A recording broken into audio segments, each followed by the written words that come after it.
In 1919, Germany was forbidden from having an army, no tanks, no aircraft, no submarines, no heavy artillery, no poison gas.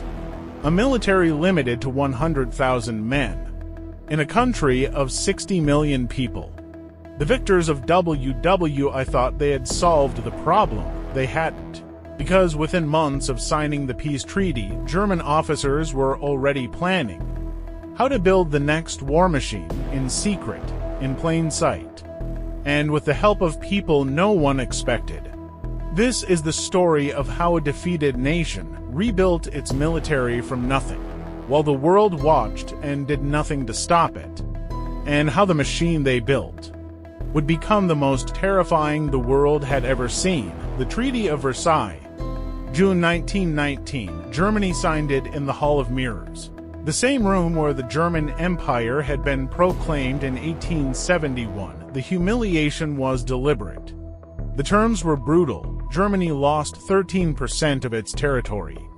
All of its overseas colonies, the Rhineland, was occupied by Allied troops.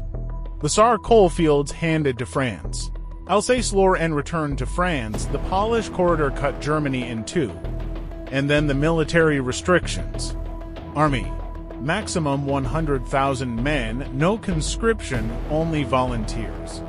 No tanks, no armored vehicles, no military aircraft of any kind. No submarines, no heavy artillery, no poison gas, no general staff. The general staff, that was the one that hurt most. The German general staff was the brain of the military. The institution that had planned every campaign, trained every officer, developed every tactic since the 19th century. Versailles abolished it, or tried to. General Hans von Seeckt, commander of the Reichswehr, the new 100,000-man army, cold, brilliant, patient, and absolutely determined to rebuild what had been lost. Von Seeckt's plan was simple. He couldn't have a large army. So he would build the best small army in the world. Every single one of the 100,000 men would be trained as an officer, not just soldiers, commanders. Men who could each lead a unit 10 times larger the moment the restrictions were lifted. The 100,000-man army was a seed, a compressed, concentrated military force, waiting to expand, but von Seeckt needed more than well-trained soldiers. He needed weapons, and weapons were forbidden. So Germany went east. In 1922, Germany and the Soviet Union signed the Treaty of Versailles. To pariah nations, one defeated, one revolutionary. Finding common cause, and secretly something else was agreed. Something that never appeared in the official treaty. Germany would help the Soviet Union build factories. Modern industrial facilities. The Soviets needed German engineering expertise. Germany needed somewhere to test forbidden weapons. Far from Allied eyes, a secret military cooperation agreement. Kodenem Sondergruppe, our special group. Russia. 3 secret military facilities were established deep inside Soviet territory. Lipetsk, a secret German air base. German pilots training in forbidden aircraft. Testing new tactics, developing new techniques. 300 kilometers from Moscow, Kazan, a secret German tank school. Forbidden armored vehicles being designed and tested. German officers learning tank tactics on Soviet soil. Far from any Allied inspector, Saratov, a secret German chemical weapons facility. The poison gas that Versailles had banned. Being researched and developed in the middle of Russia. For 10 years, German officers traveled to the Soviet Union in civilian clothes. They came back with knowledge, experience, and plans. The next German army was being trained in secret on Soviet soil. Inside Germany, the deception was just as creative. Tanks were forbidden, so German engineers designed them anyway, and called them tractors, full-size armored vehicle prototypes. Drove around German test grounds, wearing sheet metal disguises that made them look vaguely agricultural. The Allied inspectors who came to check either didn't look closely enough, or chose not to see. Military aircraft were forbidden. So Germany built one of the most advanced civilian aviation industries in the world. Lufthansa, the German national airline, was founded in 1926. Its pilots learned to fly on aircraft that were almost, not quite, military. Its routes mapped the airspace of Europe. Its maintenance crews learned to service engines that could be adapted for fighters.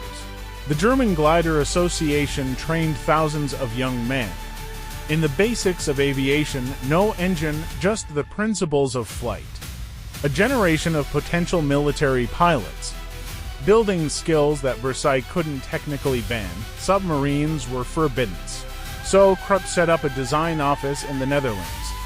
Under a Dutch company name, German engineers designing German submarines for foreign navies, learning everything they would need to build the next U-boat fleet. Heavy artillery was forbidden, so German firms worked with Swedish company Bofors to design artillery pieces outside Germany. The knowledge stayed German, only the geography changed.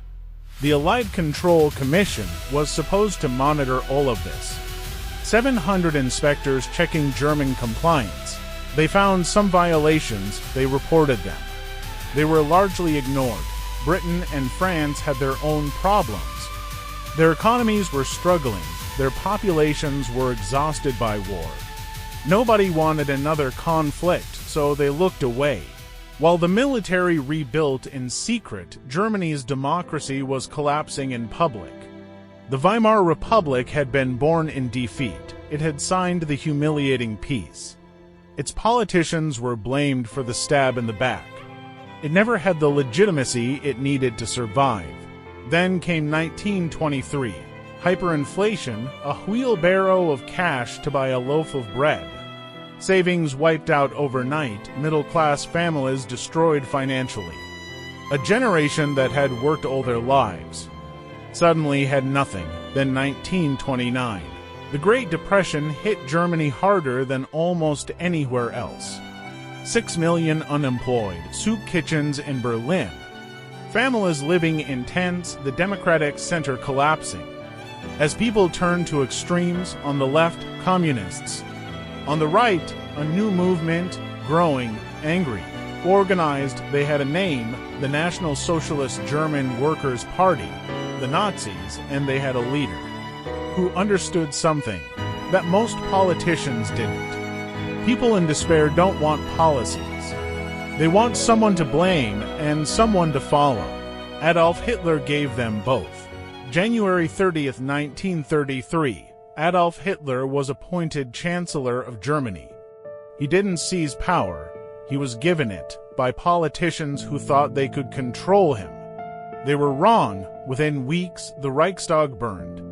Emergency powers were declared, political opponents arrested. The press silenced, the democratic institutions of Weimar dismantled one by one, and then the secret rearmament stopped being secret. In March 1935, Hitler announced the existence of the Luftwaffe, the German Air Force, forbidden by Versailles, now publicly declared. He announced conscription, an army that would grow to 550,000 men, 5 times the Versailles limit. Britain and France protested, then did nothing, because the machine von Seeckt had built. The compressed, concentrated, secretly trained military was now expanding at terrifying speed. The pilots trained at Lipetsk were now flying real German fighters.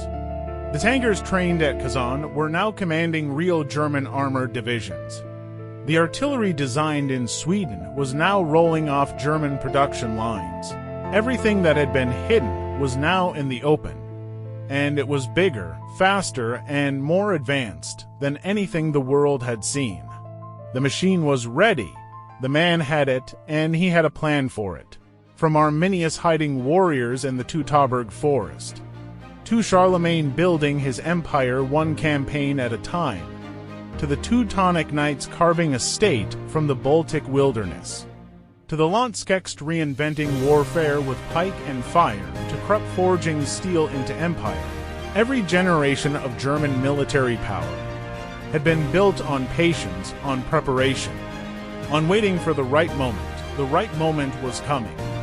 Next time, Blitzkrieg, the Panzer divisions rolling across Poland in 72 hours, the fall of France in 6 weeks. The Stuka dive bombers that made men run in terror. The most shocking military campaign in the history of modern warfare.